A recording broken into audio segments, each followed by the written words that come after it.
If you're magic curious and you love Halloween, this video is for you. It's me, Uncle Tedward. Hey. Welcome, fellow Halloween lover, kindred spirit. Thank you for honoring me with your attention. I appreciate you. And no, this is not a Halloween costume. I'm making this video because I want to share with you what I've learned about actual, genuine magic and how this knowledge has given me hope for the future. Even though the world is a mess and it seems like the end times are just around the corner,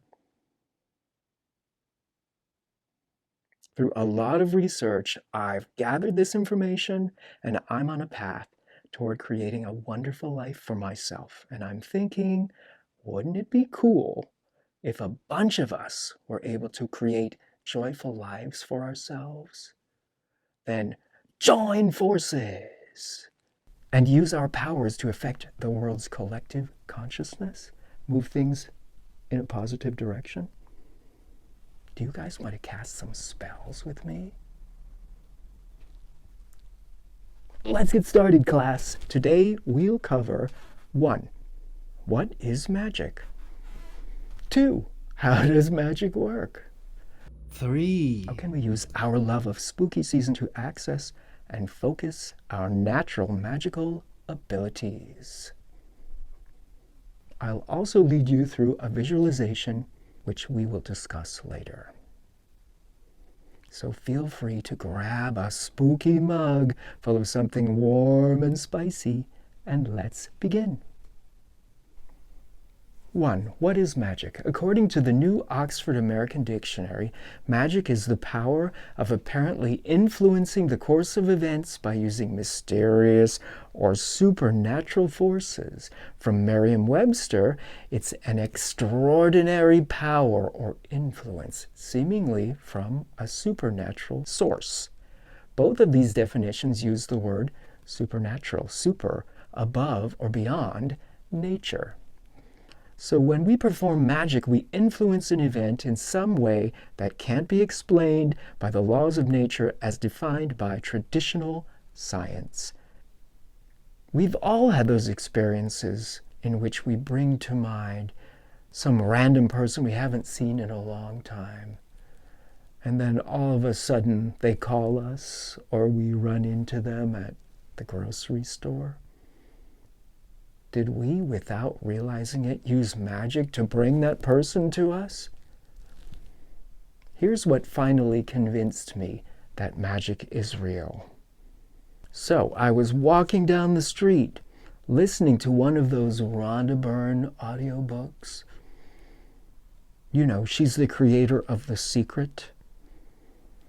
She suggested that in order to test our abilities to manifest or draw something to us, choose something very specific, but something you wouldn't come across every day, like, I don't know, a rainbow octopus, flying baby, or a very particular coin. Basically, put the thought out that that thing will appear in your life, that very specific thing. And then just forget about it. Let the universe figure out how to get that very specific thing to you. I really wanted to believe. So even though a little bit of doubt lingered in my mind, I did my best to summon up a lot of love and good vibes. And I brought to mind a penny from 1964. That was the year that my eternal soul entered the cute little adorable baby body of Uncle Tedward.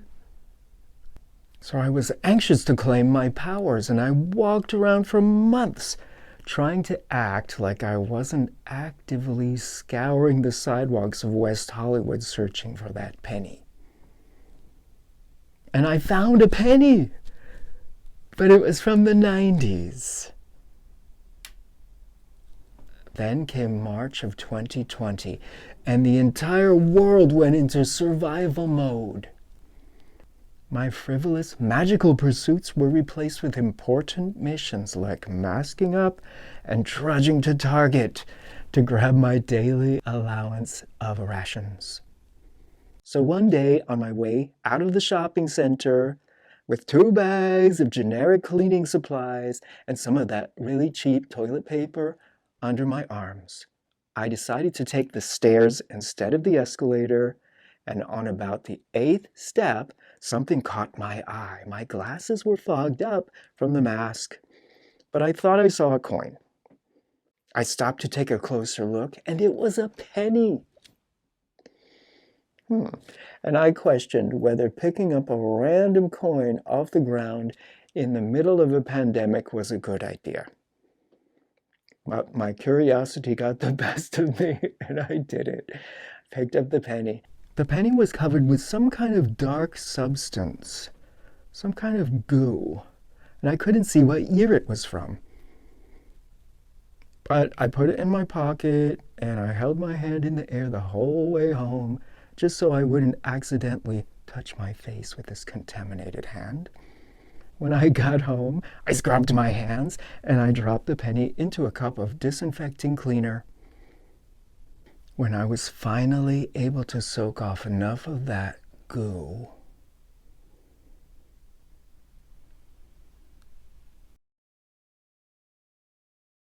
it's a penny from 1964. Of all the pennies in the United States, and all the sidewalks in West Hollywood, if it had been on a different staircase, there are 2 staircases, they're each divided staircases. If it had been on the opposite side of the staircase, I wouldn't have seen it because it was a freaking pandemic. I just wanted to get home away from germs.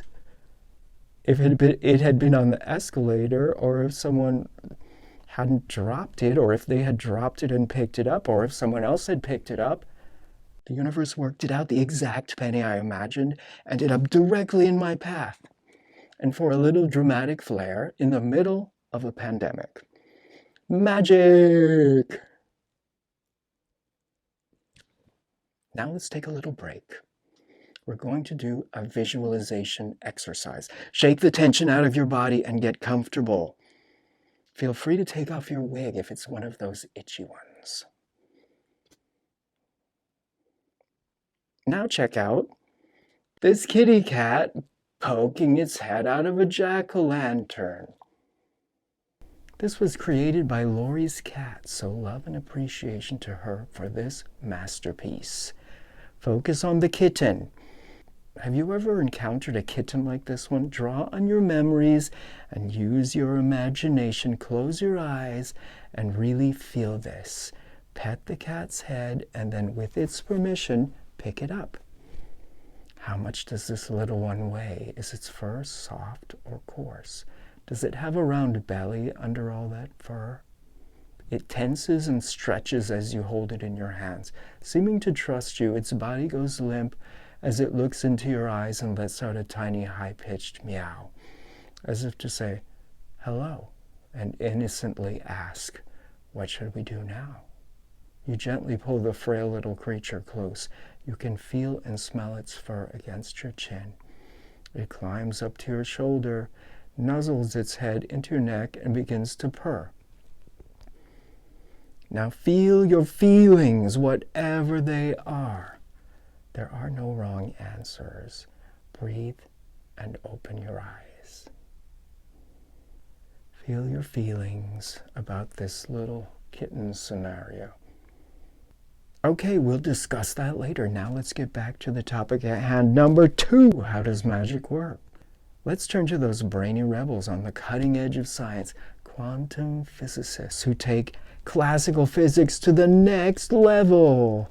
Quantum physics tells us that the world we see is made up of a bunch of invisible waves of energy. These waves of energy are chillin', and waiting to receive instructions from us.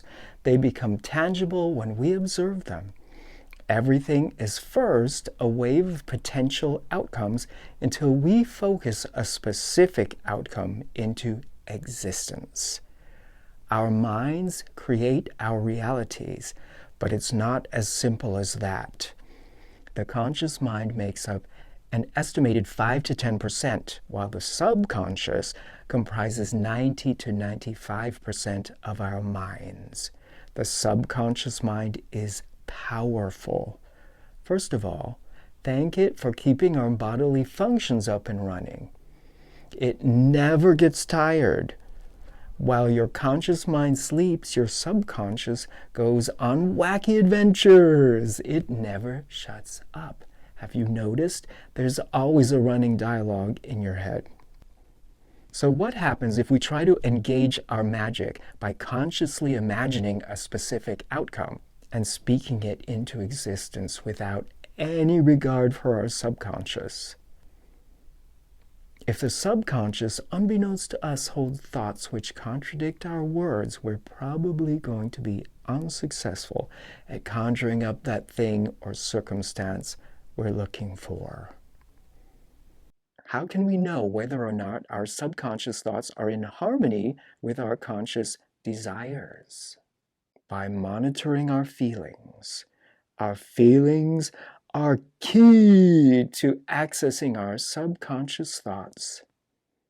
If we are feeling bad, even if we can't explain why, it's because our subconscious is out there in the ether being a negative Nancy. Its negative vibrations are canceling out the positive ones we're trying to send.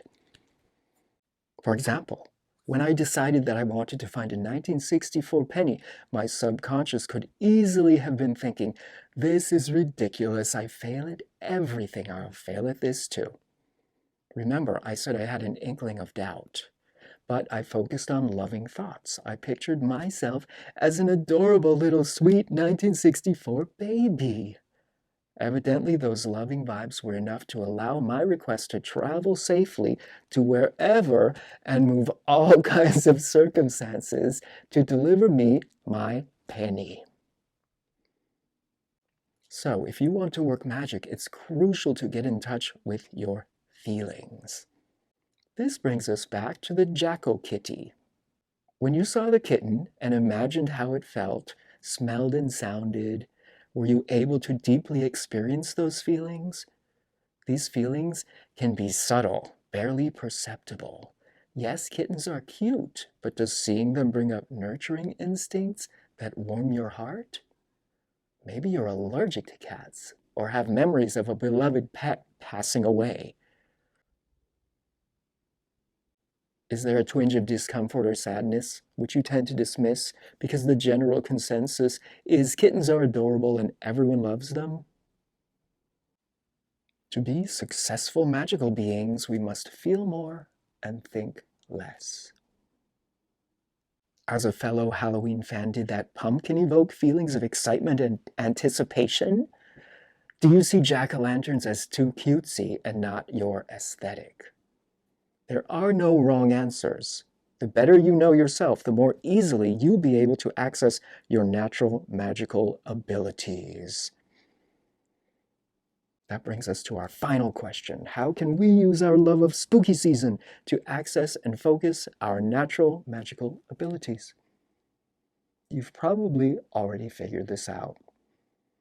I used loving thoughts of myself as an adorable, innocent little baby to access vibrations of love. Thus, I was able to manifest a 1964 penny. For Halloween lovers, this time of year is filled with sights, sounds, smells, and tastes, and experiences which naturally put us into that love space. Are you an unapologetic pumpkin spice latte enthusiast?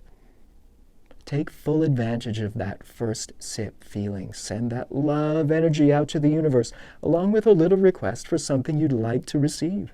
Maybe go wild in Spirit Halloween. Let your inner child have a blast, triggering the animatronics to spring into action.